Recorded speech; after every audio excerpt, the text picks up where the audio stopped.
Welcome to Realiteen Talks. My name is Gary McGuey, high school practice leader for FranklinCovey Education. Each week, we're here to take on the real challenges of teen life. Let's talk. Our topic this week, toxic relationships. Let's meet our Realiteen's panel and listen to their thoughts. Team, I'd like to introduce Nyla and Brenda. Welcome, ladies. How are we today? Good. Good, how are you? I'm great. Thanks for being here today. Toxic relationships. When we hear these two words together, what are our first initial thoughts? Well, we first think of like relationships as in you and your significant other, but we realize that can go towards, that could mean friendships, that could mean family, that could mean social media, even though our brains automatically go toward like you and your significant other or whatever. Yeah. Brenda, what are your thoughts when you hear the word toxic relationship? I just think about like relationship, like your significant other, whoever you like right now, and some like just a bipolar relationship kind of. Sometimes they make you happy, sometimes they don't. Mm-hmm. That's kind of what I think of. When you hear the word toxic, what are some words that come to mind? Like, for example, when I hear toxic relationship, I hear the word self-centered. I hear the word insecurities. What are some other words that come to mind, team? Dependence, I guess, like depending on somebody for something. Yeah. Yeah. You know, as we're preparing for this discussion, you know, I'm thinking about a healthy relationship. Like, think of somebody you have a healthy relationship. It doesn't have to be a boyfriend or girlfriend, but just someone you have a healthy relationship. I mean, what does it feel like when we're around that person? What are some words there? You feel good and you feel accomplished too. I mean, just you feel full. If you're with somebody you have a healthy relationship with, that you have a healthy relationship with, boyfriend, best friend, parent, like if you have a good relationship with them, you feel good when you're hanging out most of the time. Of course, you have arguments with everybody, like that happens generally. But like on a spectrum of I feel good, I love being around them, I still want to be around them, or I really don't want to be in this position again, you're on this side. You want to be around them, you want to be around them again, you love them, you feel good, right? That's healthy. Nice. Yeah, I agree. You feel happy. You feel like in the moment that you're with that person, nothing's really going wrong. Everything's good. Mm-hmm. So let's flip it over then. Like this discussion around toxic relations. How do we even know that we're in a toxic, or do we always know we're in a toxic relationship? No. So yeah, you don't always know that you're in a toxic relationship. Sorry. No, you're fine. You're fine. Go on. Okay.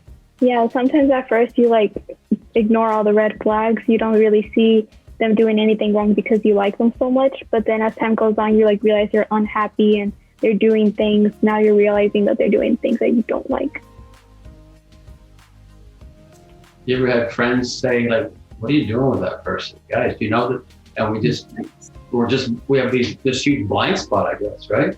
Yes, and when they say that, you listen because they can see past the flaws. Your friends, your mom, your whoever, they can see past the flaws of somebody that you maybe can't see in the time because you think they're so cute or whatever. So definitely somebody will have warned you, and some telltale signs, you know, that they're saying things that they shouldn't to you, or they're making you feel a certain way. And when you're around them, you don't always feel so good. Like it's a constant thing. Kind of like a gnat. Kind of like a what? A gnat, like a bug. It's kind of always bugging you. You know what I mean? Like that feeling of not wanting to be there. It's just always there. Just another, what percent of students, of teens, would you say or have been involved in a toxic relationship? From your experience, I know this is a subjective question, but if you were to say a ballpark number of teens involved in toxic relationships, where would you put that number? At least 60%, at least 65. Mm. Yeah. Somewhere between 50 and 70%.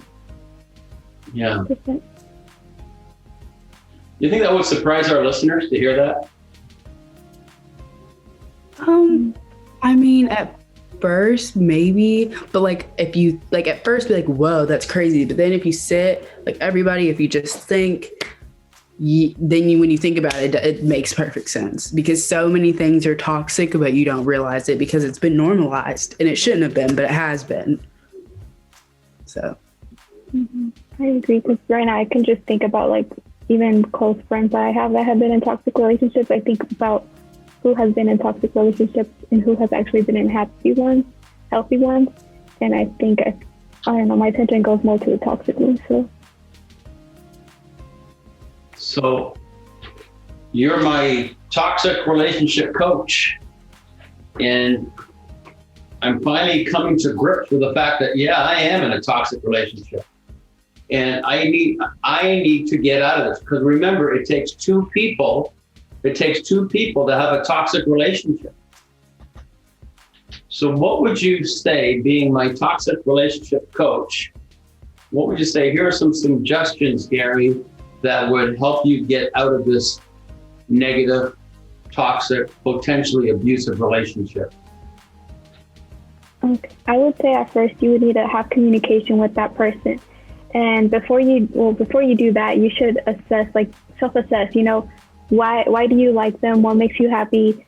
And then look at the bad parts, pros and cons. Look at what's been happening lately that you don't like anymore, and talk to that person, let them know, you used to treat me like this, or we used to be so happy when this was happening, but now it's like all bad and things aren't good anymore. Like, why is this happening? Talk to that person. Communication is always key to getting out of a toxic relationship.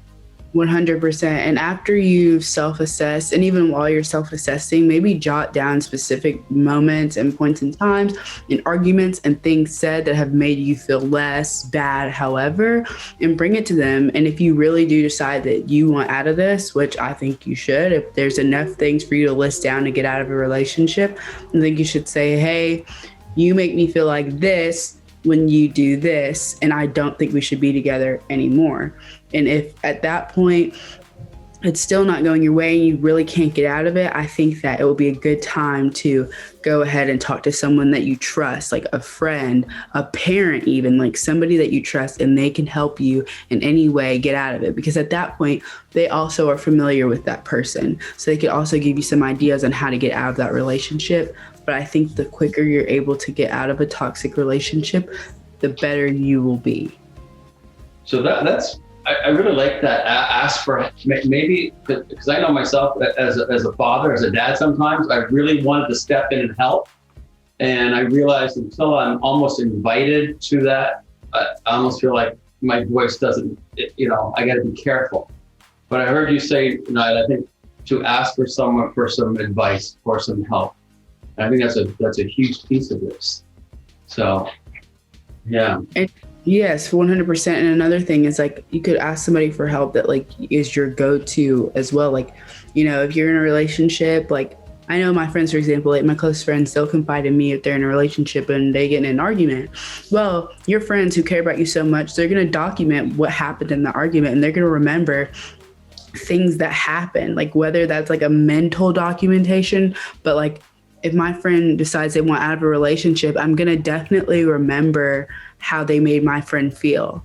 There's a quote, I think it was Maya Angelou, where she said, like, you don't remember exactly what they said or what they did, but you remember how they made you feel.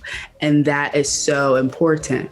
So not only will they remember how their significant other made them feel, or even friend, right? Because friends can be toxic too, but you remember how they made someone close to you feel. So you can help them go about this too. Like if you're the person designated to help them get out. Yeah, that's great. And as we always have shared in the spirit of leadership, I think we all agree on this call that the only person we can change is ourselves. And sometimes people need to remind themselves, I cannot change this talk.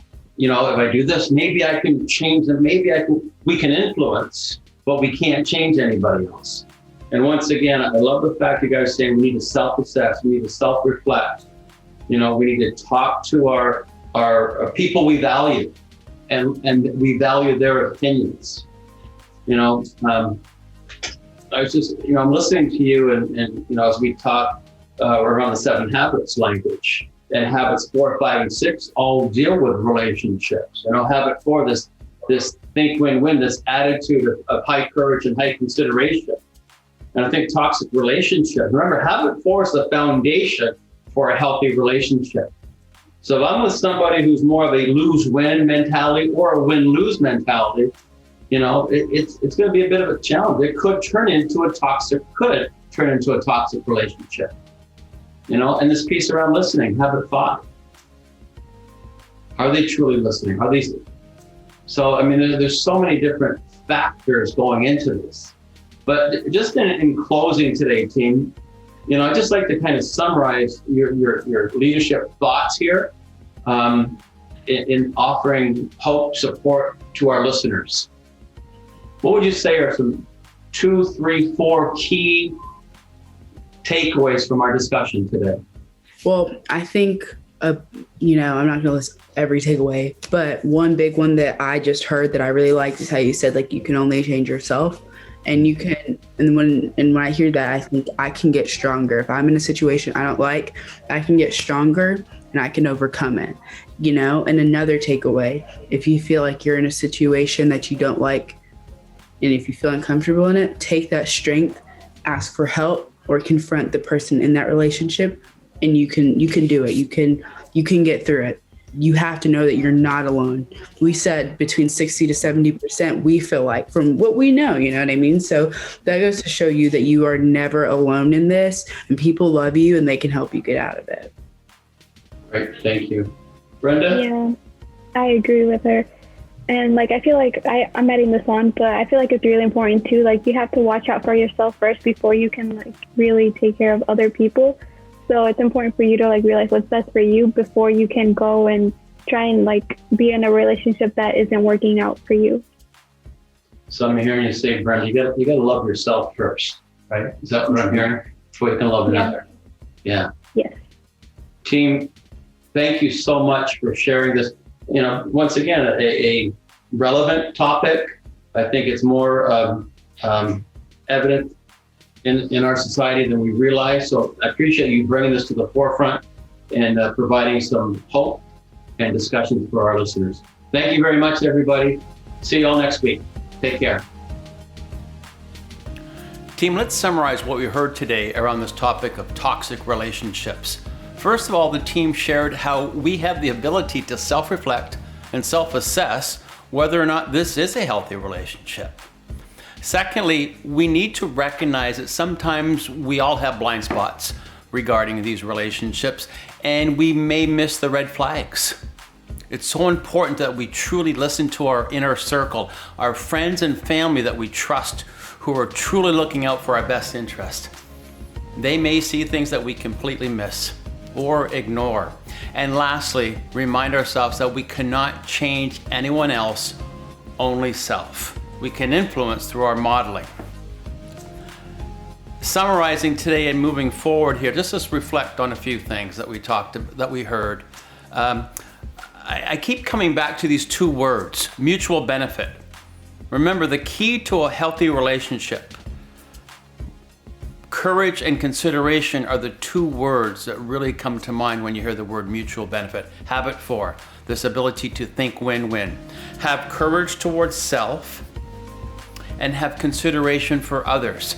Find someone who models courage and consideration. Find people who bring out the best, people who we love being around, people who make us feel better when we're with them. In closing, I'm reminded of a quote from Dr. Stephen Covey that he shared, that we should never wrap our emotional life around the weaknesses of other people. Let's maintain our respect and dignity. Don't settle. Love self before we can love another. Until next time, let's talk. Thanks for tuning in. Subscribe to Realiteen Talks on YouTube, Apple, or Spotify, and leave a review or comment. We'd love to hear from you.